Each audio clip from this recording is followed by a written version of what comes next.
Hello, friends. Thank you for tuning in today and figuring out what this rule by algorithm title is all about. I really wanted to take the time to describe a personal process that I've been part of for more than a month. They say it takes at least 3 weeks to change a habit.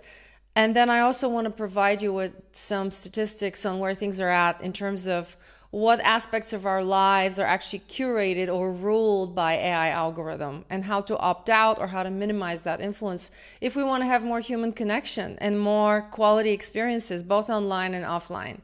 So what is actually prompting this episode is that I realized that social media is becoming unbearable, the density of it, the tensions that arise, the information that we scroll through and the bombardment and just the sheer overwhelm of seeing things that probably are not meant for us to know, not just in the sense of being a voyeur, but co-processing information and how that affects our friendships, our mental health, and there's a lot of conflict obviously on social media. So this video is not about avoidance of these things, but actually realizing that a lot of it is engineered, that a lot of it is not a genuine process, which we already know. But I had to discover this on my own through my own online relationships. And what I decided to do is, first of all, stop allowing the AI algorithm to curate my experience of life and my experiences of people. What that means is that I stopped scrolling. So essentially, the number one thing you can do, first of all, is to reduce exposure to information and become more mindful about the information you want to consume. And you can do that by minimizing consumption, first of all, by deleting certain apps from your phone, which I did, and only engaging on your laptop and turning off push notifications and things like that. So we all know we can do that. And some people have to install programs and blockers to remind them of that. I didn't do that. I just did it using my own will force because I think it's important. My intention was not to completely opt out, but to stay sort of in the middle lane of still logging in, but not allowing the algorithm to dictate what I see as much. And so I stopped scrolling. The main way to do that is to stop scrolling, because when you are in your feed, let's deconstruct what that feed word is about. You're being fed content, spoon-fed meanings, so on and so forth. Your attention is expensive. We live in an attention economy and everything is vying for your attention. So that feed is essentially directing your attention. And 80% of that is AI algorithm actually on your home feed, because you're not seeing things chronologically anymore or ever. Ever since algorithms came into play, we're not seeing things chronologically or based on preferences. We're seeing things the way the AI thinks we need to see them. So by scrolling, you're opting into this type of experiment. So what did I do instead of scrolling? When I would log on to social media, of course, I would not be in avoidance of not seeing anything. I would see a post that pops up first. And if it was something that would tickle my imagination or interest me, I would read it and respond. But I would not go below that post. I would not scroll. I just created a rule to abide by and followed it. And I started to tune in more to understanding what my true interests are about the world, about other people. And so I would go to specific pages I had subscribed to. And we know that, for example, Facebook pages don't give you notifications anymore. They give you highlights. You have to go to the page and change your notifications, so you end up seeing every single post instead of just highlights. Again, the algorithm is deciding for you. So I would just visit actual pages where I'm following conversations. Or I would tune into intuitively people I care about, people I know, people I want to be in touch with online, and that I appreciate their content and want to know how they're doing and etc. So I would actually go to their profile and scroll there to become reacquainted if I haven't looked in a week or two. And that way I was more in the driver's seat of controlling what I'm interested in, who I'm interested in. And again, that can create certain gaps where people are not seeing that you're engaging with their content, or they're not seeing your response to things, and they may think that you've opted out or you don't care anymore. But you can't possibly distribute your attention in the way other people want you to do that. So it creates those after effects. But again, it's all about your decision of how to engage onward. Because look, I'm going to read to you what we're actually facing right now. As of 2026, roughly 71% of images and 40% of video content on social media is AI generated, with over 80% of content recommendations powered by AI algorithms. So this is essentially what you're participating in. If you're in the home tab of any application and you're scrolling, you're basically the guinea pig of the experiment with the 80% of the content recommendation powered by AI. Do you want to do that, or do you want to break free from that? And on that note, on YouTube, for example, here's a tip. On YouTube, I rarely would stay in my home tab, because that's where you have the recommendations of things you don't subscribe to. So I just go directly to my subscriptions tab, where I already know the channels I'm following or the channels I want to follow. And the algorithm will still in the sidebar give you recommendations of things that are not, and of course there's a potential for expansion there. You want to broaden your horizons. Oh, there's other people talking about this topic that I need to know of. And so the algorithm is still giving you recommendations, and you can decide to what extent you want to follow them. But in general, staying in the subscriptions tab is key. And the other thing is, receiving your content now these days a lot more through email. Like, I subscribe to a lot of Substacks.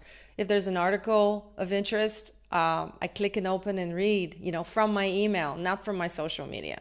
So anyway, I'm interspersing the tips with my overview of the statistics, but that's okay. This is going to be a quick video, not to take up too much time.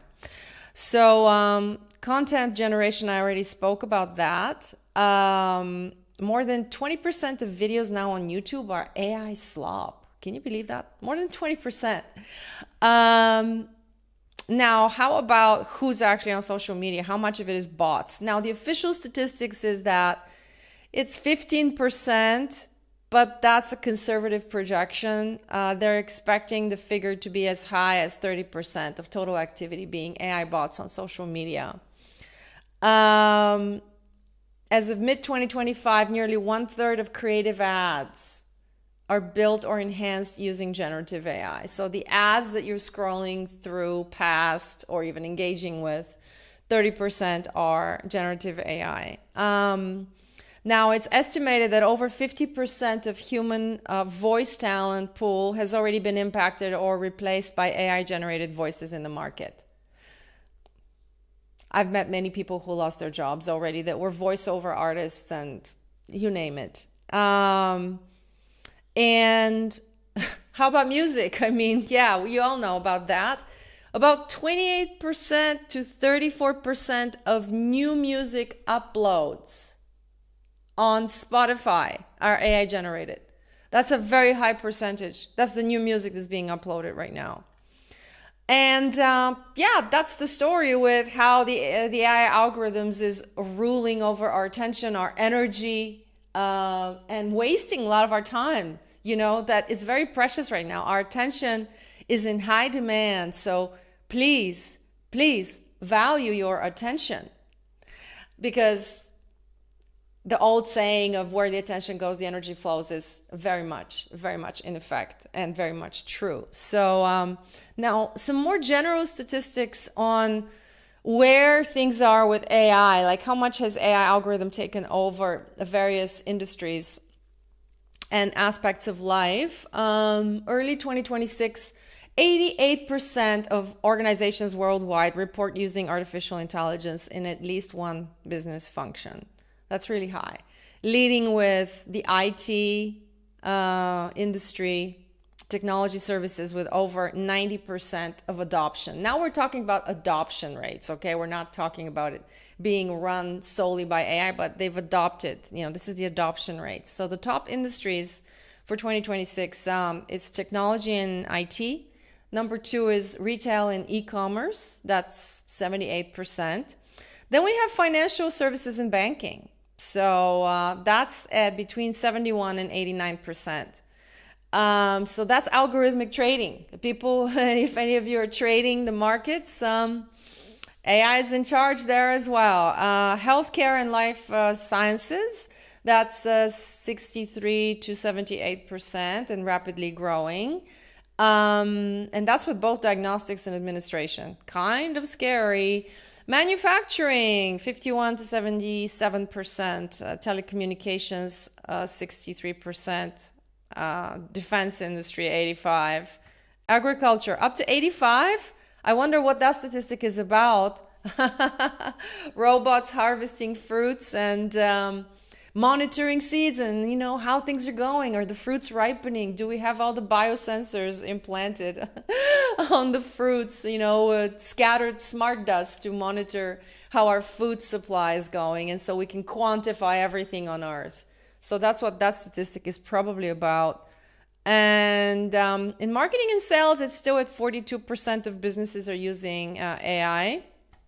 And legal is still pretty low, but I suspect that's going to go up. Legal is 16% adoption rate, but actually people are using ChatGPT and other services for legal documents and replacing lawyers. So this is my tidbit for you today. The takeaway is be very mindful, reduce scrolling, connect, channel your attention to the things that really matter. And you will experience what are the benefits of this I didn't mention when I made these changes in my life, is that the benefits are emotional, psychological balance, so mental health, you know, emotional regulation, and empowerment, and seeking quality human connection and having dialogue that's more about deep listening, that isn't about this fragmented attention span.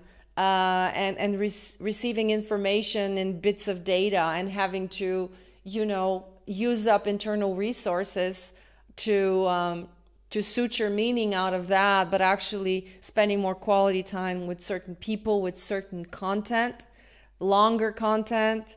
And I assure you, it's a really positive change. So especially, this started for me with the onset of the war, and I just realized it's just it's one catastrophe after another, and there's polarization that's now gone into sort of like a micro fragmentation of perspectives, and even trying to understand that on social media, I think, is a waste of time. It's good to engage in conversation, but not get programmed by all of that. So I just realized it's time to, I thought I would be just completely opting out of social media when everything became flooded with AI, you know, 90 to 100%, but I'm stepping back and finding out what other tools work for me other than the complete opt-out, because there's still benefit to us being connected online. And obviously we have to devise new platforms, that are not driven by these power-hungry, profit-driven algorithms. But until that comes into full swing, we'll have to have the stepping stones and have a transition to that. So thanks for tuning in, and I hope you find this enlightening, empowering, useful, and also a good conversation starter. Thank you.